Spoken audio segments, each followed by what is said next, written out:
What's going on, guys? Welcome back. So today's video is going to be something a little bit different. Normally I don't do unboxing slash initial impressions. I've done a couple of them, but I'm not great at them. I usually kind of stammer and stumble my way through them, but we're going to try it with this one. This is a knife that is our friend Tony's. It was sent to me to kind of check out, review, play with, and then it's going to make its way off to him over in Australia. So this one is from River's Edge Cutlery. It is a Benchmade. So I own one Benchmade. I own a mini Griptilian that I enjoy very much, very happy with. It's a great knife. So this is one I've never had in hand. I've had a few other models in hand, but this will be the first one, I believe, right out of the box, brand new. So let's take a look, shall we? Let's see what we're dealing with. We are looking today at a 560 Freak. So this is the full-size version. There is a mini version. Today we'll be checking out the full size. You can see it is their standard blue and silver box. Benchmade's standard packaging with their kind of their particulated kind of compression foam here. This is usually what you get in the boxes, and you get your little silkish style bag. It's not silk, but it's just this nice material here. So let's get it open and take a look.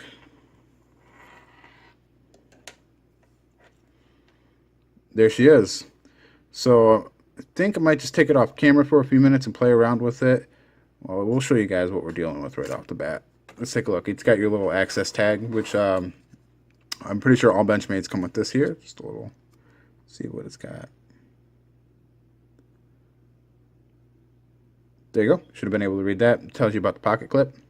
So you have a Parkerized pocket clip here. You guys should have got that.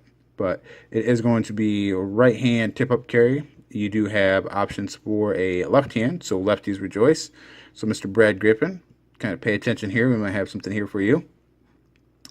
All right, let's check. One of the first things I'm going to look for is blade centering out of the box. And this one seems to be, let me look at it off camera. Not perfect, but pretty good. Nothing too scary. Nothing I'm too concerned about out of the box. Not perfect, but rides a little bit on this the non-pocket clip side, the show side. This is something new for me, this rubberized gripping. Normally this is something I've been exposed to on actually cheaper knives. So it's kind of interesting to feel it on a higher end knife. Actually feels really nice. And then you've got the hard kind of like the Grivery is what they call it here, and the inset, which actually does a nice job in kind of blending in with that. So let's pop her open. Let's take a look at the blade. It's not something I'm too familiar with, so let's try to do this.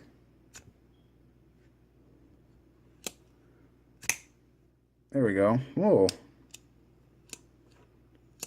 Feels a little dry, but we'll work that open and we'll take a look at it. So there's your Freak open. Now I'm going to take this off camera and just kind of play around with it a little bit, and be back in just a moment.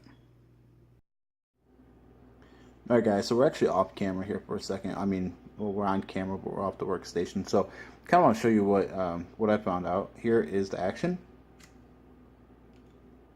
And I was kind of right, it's pretty dry, but here's the thing that's kind of disappointing. Here's the access lock.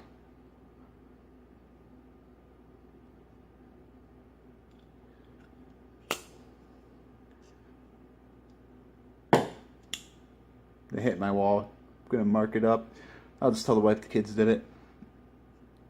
It is not operating as what I'm used to with a Benchmade and some other access locks that I've dealt with other brands. So that's quite disappointing, but I do have my actually Benchmade blue lube, so we're going to lube it up a little bit, but just wanted to show you that.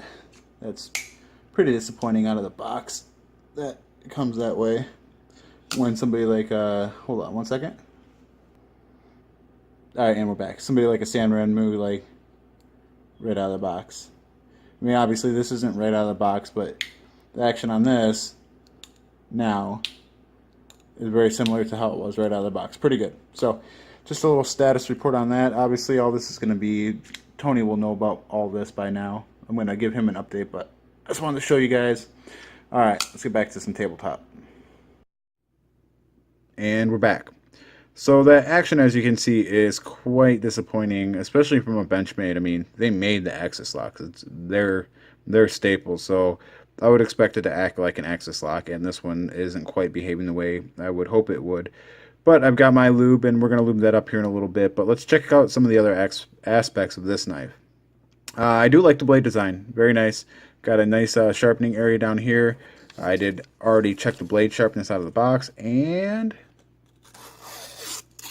pretty sharp. It's really sharp out of the box. So we'll give it marks for that. That is nice. It is nice having the blade come out of the box really sharp. As Mr. Tony, I believe it was Tony who said, sharpness is a good indicator of quality control. Well, let's take a look and find out. So we took a peek at blade centering, and I think the camera makes it look a little worse than it actually is. But as you did see earlier, it was not perfectly centered. I don't know how I missed this the first time. I'm going to show you another thing that's kind of in my book. So let's take a look and let's see if we'll get nice focused in here. All right, there we go. So let's see if you guys can see that, if the camera picks that up. You see where those two scales meet? Yeah, that's not even. It's actually kind of perplexing on how that ended up that way. It almost even looks like one is thicker than the other, unless that's what they were going for. I don't know. I'm going to try to peek at it off camera here real quick and try to keep it in frame for you guys so I can see it a little bit better. But yeah, they don't meet up very flush, actually. It's quite uneven, and like I said, it looks like the one side is thicker than the other. Let's see if we can get in on that. There you go. It's probably just a visual effect that it looks thicker than the other one, but it is definitely does not meet flush, and one is higher than the other. So we'll give you a look at there. Let's see if we can take a look at that internal milling real quick. So as you can see, it is got some milled out, this gravity, I think this is what they're calling their stuff still. You can see it's milled out quite extensively on the inside. There is an inset steel liner, which is always nice. So this does have that in there. So aesthetically, I want to take a look at this knife, and we'll just look at the overall design. So here's our backed up look of the knife. I do like the lines in the rubberized handle against this kind of checkered inset. I think it looks really nice. It looks kind of classy, but still, hey, I'm going to get work done. It does have the lanyard hole. It does have the reversible pocket clip. I do like these Parkerized clips. I don't like Benchmade's painted clips. They wear off. However, with it being a Benchmade, I just received a new deep carry pocket clip for my mini grip tillion, so you can always request a free pocket clip and they will send you one. So that's always nice. Marks for that. It is sharp out of the box. The grind seems fairly even through and through. There is the deployment issue, which is probably my biggest gripe. It is a little off center. I guess my biggest gripe is actually this right here, because you can probably fix the other things with some lubrication, and if it wasn't sharp, I could resharpen it. I can't re-engineer or re-mill out these liners. Let me get in on it one more time. There we go. I adjusted the lighting. So, as I stated, I can't re-engineer these liners. If it wasn't sharp, I could resharpen it. I can adjust the pivot a little bit, perhaps to see if I can work out that centering issue in the action, and I can lubricate it as well. So, initial thoughts and impressions, I like the design. You know what, let's go over ergonomics real quick. Let's get this in hand. Alright, so ergonomically, I almost missed this one, and I'm glad I didn't. There is one thing that stands out. It does, the texturing is really nice. This rubber does a really good gripping on the sides here. It's kind of funny is it's almost a little slippery on top. You do have some inset and jipping and some jipping on the top of the blade, but something happens to my smaller hands. I have smaller hands, but something happens when I go to access this jimping on the top. I move my hand forward, and you can see they've got kind of this finger choil swoop in here. When I go up here to go here, you'll notice that my hand naturally falls in place here, and my finger is falling on this point here in the handle. And actually, this is something I've encountered on another knife that I'll be reviewing soon that I'm not happy with, and that's when the knife decides how you should hold the knife, not you don't really get to decide, and that's actually almost kind of happening here. I do have smaller hands, so if you have a large glove, this might work out perfectly for you. I'm just showing you what I'm experiencing right now. So to have this fit how I would naturally hold a knife of this style, my finger's falling in right here, and that's actually kind of uncomfortable. I'm not a big fan of that. Now I can just pull my hand back and hold it like here, but I feel like I'm missing out on a little bit of security in hand.